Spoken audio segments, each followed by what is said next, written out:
बच्चे आ गए हैं ना? Yes sir. पिछले क्लास में मैंने बताया था बाबू दर्पण के बारे में, है ना, कि दर्पण क्या होता है, उसके कितने भाग होते हैं, कितने भागों में बांटा गया है, वो सारा के सारा चीज़ आप लोगों को मैंने बता दिया था। ठीक है, यस सर। चलिए, तो मैंने बताया था बाबू कि दर्पण जो होते हैं वो दो प्रकार के होते हैं, समतल दर्पण और एक अवतल दर्पण। गोलीय दर्पण के बारे में। अब गोलीय दर्पण को दो भागों में बांटा गया था। मैंने बताया था बाबू कि गोलीय दर्पण क्या है, गोल है, इसको बीच से काट दिया जाता है। ठीक है, अगर इसका बाहरी भाग रंगा जाता है तो इसको अवतल दर्पण कहते हैं, और इसको अंदर के भाग अगर रंग दिया जाता है तो इसको उत्तल दर्पण कहते हैं। यहाँ तक बताया था। ठीक है, ये अगर बाहरी भाग रंगा होता है तो उसे हम लोग अवतल दर्पण कहते हैं, और जिसका अंदर का भाग रंगा होता है उसे हम लोग उत्तल दर्पण। चलिए, अब उत्तल दर्पण का उपयोग क्या होता है, आइए सीखते हैं हम लोग। क्वेश्चन में आता है बाबू 1 नंबर ऑब्जेक्टिव में, क्या अवतल दर्पण का उपयोग को बताएं, है ना, तो वो चीज़ को देखना है। अवतल दर्पण को उपयोग किया जाता है वो हजामती के रूप में। हजामत मतलब समझता है ना, घर में जो दाढ़ी वगैरह बनाते हैं इनक यूज करते हैं। ठीक है, और खास करके जब जाया जाता है शोरूम में, जब खास करके तो देखेगा ये इतना बड़ा रहेगा इनक, लेकिन नहीं जाएगा तो झूठों का ऐसे खाली बस, है ना, लोग ऐसे ही ज़्यादा हीरो दिखा देता है, उसमें अच्छा क्यों लगता है। हाँ, वही चीज़ है। तो अच्छा भाव इसीलिए लगता है क्योंकि उसमें क्या होता है, बड़ा बनता है, उसका प्रतिबिंब कैसा होता है, बड़ा होता है। अवतल दर्पण का जो प्रतिबिंब बनता है वो कैसा होता है, बड़ा होता है, और बड़ा होने के कारण ही, ठीक है, उसका उपयोग किया जाता है हजामती यानी दाढ़ी बनाने के लिए हम लोग अवतल दर्पण का उपयोग करते हैं। समझ में आ गया? Yes sir. दूसरा इसका यूज होता है और टॉर्च या गाड़ी के हेडलाइट के रूप में, है ना। पढ़ाया था बाबू मैंने आपतित किरण में इसमें कि बाबू जब किरण पुंज को जब बताया जाता है तो ये टॉर्च हो गया, टॉर्च में जो बल्ब लगा रहता है तो इस दर्पण में ये जो बना रहता है अवतल दर्पण। अवतल दर्पण क्या है कि जब टॉर्च जलेगा तो ये क्या होगा, सभी किरणों को बिखेर देता है। क्या कर देता है, बिखेर देता है। सब किरणों को क्या करता है, बिखेर देता है, यानी परिवर्तित कर देता है अलग अलग जगह, है ना, विस्तृत कर देता है, इसको फैला देता है, फैलाव ज़्यादा होता है। ठीक है, इसलिए इस दर्पण का जो उपयोग किया जाता है वो गाड़ी हेडलाइट के रूप में किया जाता है। गाड़ी हेडलाइट समझ रहा है ना, यस सर। बाइक चलाते हैं उसमें हेडलाइट रहता है ना, यस तो सर। वो जो शीशा जो बना होता है वो शीशा वो किसका बना रहता है, अवतल दर्पण का। किसका, अवतल दर्पण का। टॉर्च का भी जो शीशा होता है ना गोल वाला छोटा सा, वो भी किसका बना होता है, अवतल दर्पण का। समझ में आ गया अवतल दर्पण के बारे में? Yes sir. आगे कहीं देखा होगा बाबू, हम लोग जाते हैं दांत उत सब चेक करवाने के लिए, किसी को कान होता है दिक्कत, तो किसी को नाक होता है, किसी को दांत होता है। देखते होगे डॉक्टर लोग क्या करता है देखने के लिए, या ऑपरेशन वगैरह जहाँ पे दांत को कीड़ा जो साफा होगा जो लग जाता है साफा करता है ना, तो ऐसा थोड़ा करेगा कि ऐसे टॉर्च मारेगा ऐसे साफा करेगा, ऐसे नहीं होता। वो सीधे दिमाग में एक लेंस रहता है ना दर्पण वाला, तो वो जो दर्पण जो रहता है जो ऊपर दिमाग में जो लगाया हुआ रहता है वो दर्पण क्या होता है, अवतल दर्पण। अवतल दर्पण होता है, ताकि उसका जो किरणें मारता है तो वो पूरा फैल जाता है, पूरा दूर तक में दिखाई देता है। ठीक है, यानी सारा चीज़ HD क्वालिटी में उसमें दिखाई देता है ना। तो उसका मैंने बताया कि इसका उपयोग डॉक्टर लोग कान चेक करने के लिए, या किसी किसी डॉक्टर नॉर्मल अगर रहा तो क्या करेगा, टॉर्च मार के देखेगा, है ना, क्योंकि टॉर्च में भी कौन सा दर्पण रहता है, अवतल दर्पण। और वो लोग का जो स्पेशल जो आता है बन करके वो, है ना, वो चीज़ जो बना रहता है वो भी अवतल दर्पण का ही उपयोग किया जाता है, क्योंकि उसमें क्या होता है, बड़ा दिखाई देता है, उसका प्रतिबिंब कैसा बनता है, बड़ा बनता है। अवतल दर्पण में प्रतिबिंब जो बनता है वो कैसा बनता है, बड़ा बनता है। समझ में आया? चलो, दूसरा होता है वो सौर भट्टी में। सौर भट्टी खाना दाना बनाने वाला में काम आता है ना, सौर भट्टी, उसमें भी रहता है कौन सा, अवतल दर्पण।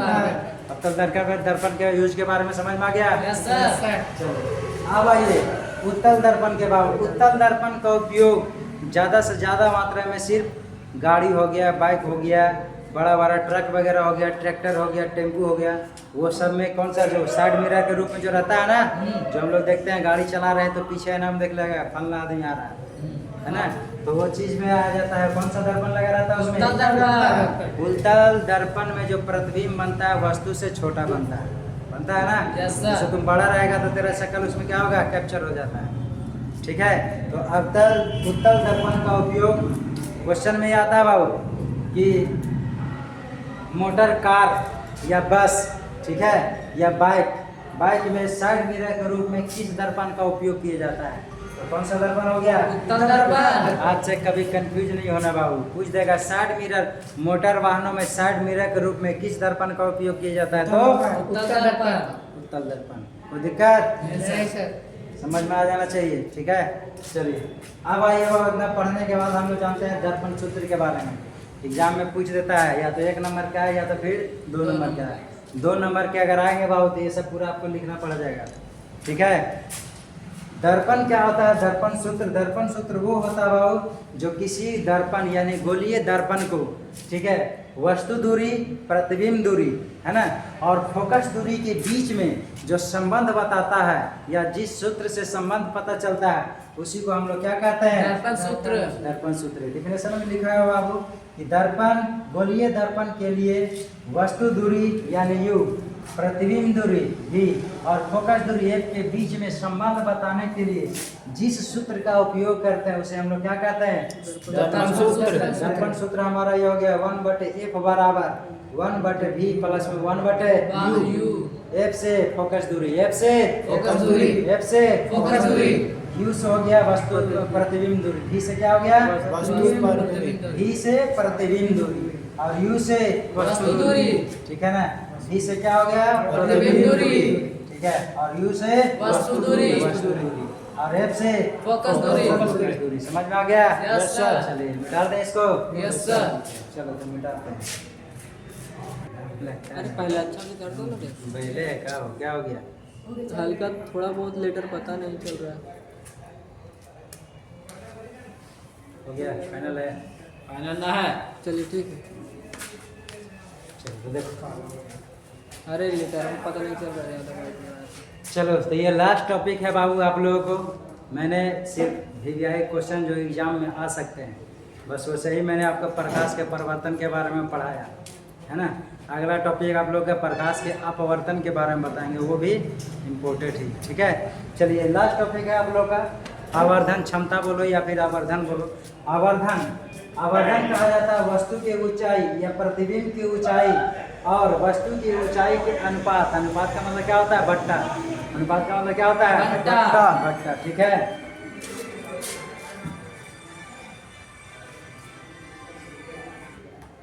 चलिए तो क्या हो गया? प्रतिबिंब की ऊंचाई बटे वस्तु और वस्तु की ऊंचाई के अनुपात को क्या कहते हैं? आवर्धन कहा जाता है। क्या कहते हैं? आवर्धन। आवर्धन को बाबू m से सूचित किया जाता है, ठीक है। हम लोग बच्चे लोगों को कितना अगर याद नहीं रहेगा, ठीक है, कि आवर्धन कैसे कहते हैं, है ना। तो आवर्धन बराबर क्या होता है? हमने बताया कि प्रतिबिंब की ऊंचाई, प्रतिबिंब को किससे सूचित किया जाता है? v से, ठीक है। और अनुपात का मतलब क्या होता है? बट्टा। और क्या होता है? वस्तु की ऊंचाई किससे? u से, ठीक है।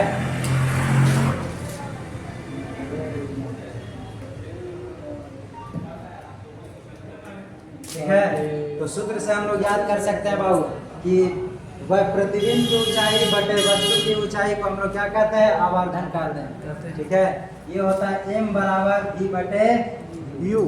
m बराबर क्या हो गया? v बटे u। जहाँ v बराबर में क्या हो गया? प्रतिबिंब की ऊंचाई, है ना। और u बराबर में क्या हो गया? वस्तु की ऊंचाई। समझ में आ गया? अर्थात हम लोग बोल सकते हैं आवर्धन बराबर प्रतिबिंब की ऊंचाई बटे वस्तु की ऊंचाई को क्या कहते हैं हम लोग? आवर्धन कहते हैं। समझ में आ गया? Yes sir. आवर्धन बराबर क्या हो गया? v बटे u। कोई दिक्कत नहीं सर। चलिए तो आज के लिए इतना ही, ठीक है। ये आप लोग का खत्म हो गया हो प्रकाश का परिवर्तन। आगे हम लोग जानेंगे प्रकाश के अपवर्तन के बारे में, ठीक है। Yes sir. चलिए तब तक के लिए नमस्कार और जय हिंद जय भारत। जय हिंद जय